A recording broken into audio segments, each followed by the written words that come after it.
صبح کے 4 بج رہے تھے اور وہ تہجد پڑھ چکی تھی اور اب وہ اپنے اللہ سے باتیں کر رہی تھی۔ یا اللہ، میں تنہا ہوں، میری مدد کر۔ میرے رب، مجھے ایسا لگ رہا ہے کہ میں کسی گہرے کالے سمندر میں پھنس چکی ہوں۔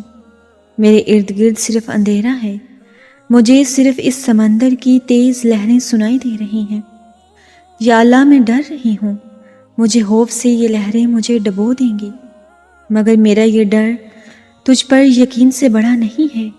میں تجھ سے نا امید نہیں ہوں، میں جانتی ہوں کہ تو مجھے اس سمندر سے نکالے گا۔ میرا بس تو ہی سہارا ہے، میرے مالک تو میری مدد کر۔ وہ روتی ہوئی سجدے میں گر گئی تھی اور اس کی ہچکیاں بتا رہی تھیں کہ اس کی دعائیں عرش تک پہنچ گئی ہیں۔ کیا آپ بھی اپنی دعاؤں سے تھکنے لگے ہیں؟ کیا آپ کو بھی اپنی دعاؤں کی قبولیت پہ شک ہونے لگا ہے کہ آپ کا دل بھی بار بار ایک ہی چیز کی تمنا کر کر کے تھک چکا ہے؟ تو سنو، نماز تہجد ادا کرو۔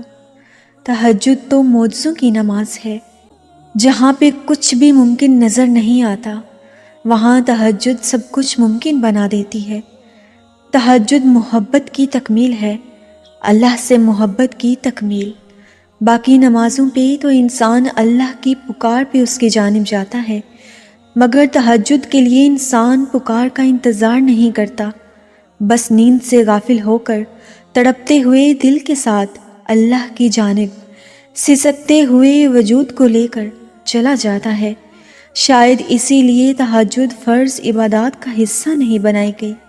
یہ تو بس وہی پڑھ سکتا ہے جس کو اللہ سے عشق ہو گیا ہو، ایسا عشق جس کے بعد محبوب سے گفتگو کیے بغیر دل کو چین نہ آتا ہو، ایسا عشق جس کے بعد محبوب کے ہر حکم پہ چپ چاپ سر کو جھکا لیا جاتا ہو۔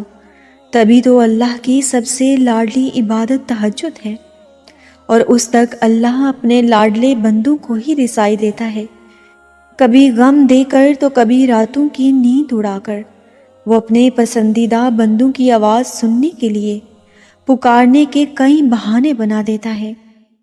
نہ آزمائش ہمیشہ رہتی ہے اور نہ یہ مرحلہ مستقل ہے۔ وہ جو عادل ہے وہی کفیل بھی ہے۔ وہ جو دور لگ رہا ہے نا تمہیں، وہ تمہارے بے حد قریب ہے۔ وہ مانگی ہوئی کوئی دعا رد نہیں کرتا۔ وہ تہجد کے سجدوں کو کبھی ضائع نہیں کرتا۔ جہاں کسی کی پہنچ نہ ہو، وہ وہاں سے راستے نکال لاتا ہے۔ تہجد بہت طاقتور عبادت ہے، کیونکہ یہ ثواب یا گناہ کے خوف سے عاری ہے۔ تہجد تک انسان تب پہنچتا ہے جب ساری حسرتیں دل کا ساتھ چھوڑ دیتی ہیں۔ پھر انسان یہ نہیں سوچتا کہ اتنا ثواب ملے گا یا اتنا گناہ ملے گا، تب بس انسان یہ سوچتا ہے کہ اللہ ملے گا، اللہ سے ملاقات ہوگی۔ پھر تہجد کا پہلا سجدہ آخری سجدے کی طرح کیا جاتا ہے، جیسے ابھی جان نکل جائے گی، جیسے ابھی اللہ کی محبت سے دل پھٹ جائے گا۔ بس پھر ہم ہوتے ہیں اور اللہ ہوتا ہے، پھر وہ سب مکمل ہو جاتا ہے جو کبھی ادھورا رہ گیا ہو۔ تہجد سے بڑی عشق کی کوئی دلیل نہیں۔ یہاں وہ سب مل جاتا ہے جو آپ کو ادھورا لگ رہا ہے، یہاں وہ سب عطا کر دیا جاتا ہے جو تمہیں ناممکن لگ رہا ہے۔ رات کی تاریک ترین پہر میں جب کوئی شخص اپنے رب کے حضور حاضر ہوتا ہے تو وہ رب اس بندے کے دل میں آنے والی ہر دعا کو قبول کرتا ہے۔ تمہاری ناممکن خواہش تہجد ممکن بنا سکتی ہے۔ ہر تکلیف سے تہجد تمہیں شفا دلا سکتی ہے۔ تم سوچ بھی نہیں سکتے کہ ایک تہجد تمہیں کیا کیا دلوا سکتی ہے۔ تہجد معجزات کا دوسرا نام ہے۔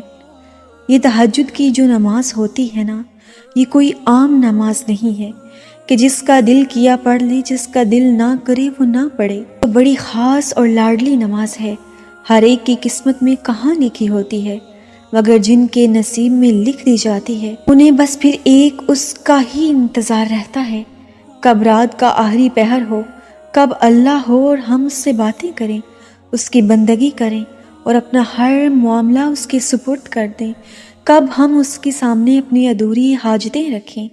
یقین جانیں وہ بہترین دوست ہے، بہترین سامع ہے۔ آپ بولتے تھک جائیں گے، وہ سنتے ہوئے نہیں تھکے گا۔ تو جان لیں یہ عشق کی نماز ہے، اس میں خاص لوگوں کو اٹھایا جاتا ہے۔ اگر آپ ان میں شامل ہیں تو شکر ادا کریں اور استقامت کی دعائیں کریں، اور اگر شامل نہیں ہیں تو نیت کریں اور اپنے ہر دکھ کو اپنے رب کے سامنے بیان کر دیں۔ اور کبھی نہ کبھی ہماری زندگی ایسے موڑ پر آ ہی جاتی ہے جب یہ لگتا ہے کہ ہمارے لبوں اور دلوں سے نکلنے والی دعائیں بے اثر ہو گئی ہیں، ہمارے سجدے اور ہمارے پھیلے ہوئے ہاتھ رحمتوں اور نعمتوں کو اپنی طرف موڑ نہیں پا رہے ہیں۔ یوں لگتا ہے جیسے اللہ سے کوئی تعلق تھا جو اب ٹوٹ گیا ہے، اور نا امیدی ہم پر غالب آنے لگتی ہے۔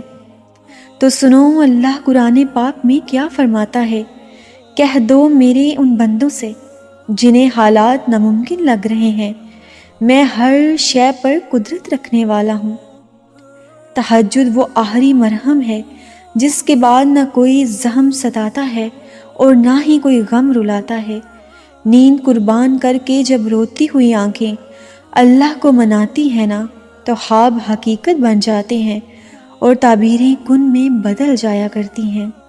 اور آپ کی کہانی کو اللہ تہجد تک لاتا ہی تب ہے جب وہ چاہتا ہے کہ میرا بندہ مجھے منائے، مجھ سے باتیں کرے، میرے سامنے اپنی جھولی پھیلائے تاکہ وہ اس کی مانگی ہوئی مرادیں پوری کر سکے۔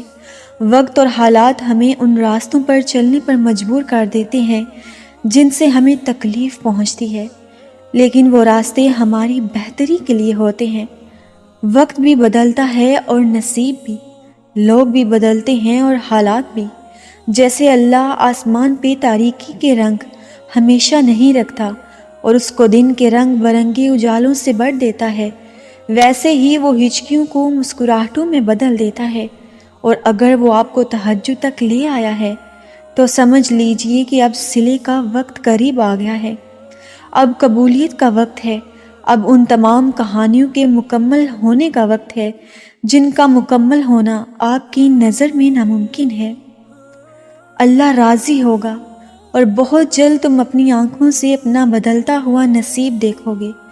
تمہاری ان ضبط کرتی ہوئی آنکھوں کے لیے اللہ کے پاس بے شمار وسیلے ہیں، تمہارے صبر کرتے وجود کے لیے اللہ کے پاس ہزاروں معجزے ہیں۔ جب وہ تمہارے سوچے ہوئے ارادوں میں شکست دیتا ہے تو پھر وہ تمہیں اپنی قدرت دکھاتا ہے۔ ڈرو نہیں، دعاؤں کو ضائع نہیں کرتا، وہ تمہیں اپنے رستے پر چلا کر تمہاری منزل تک لے جاتا ہے۔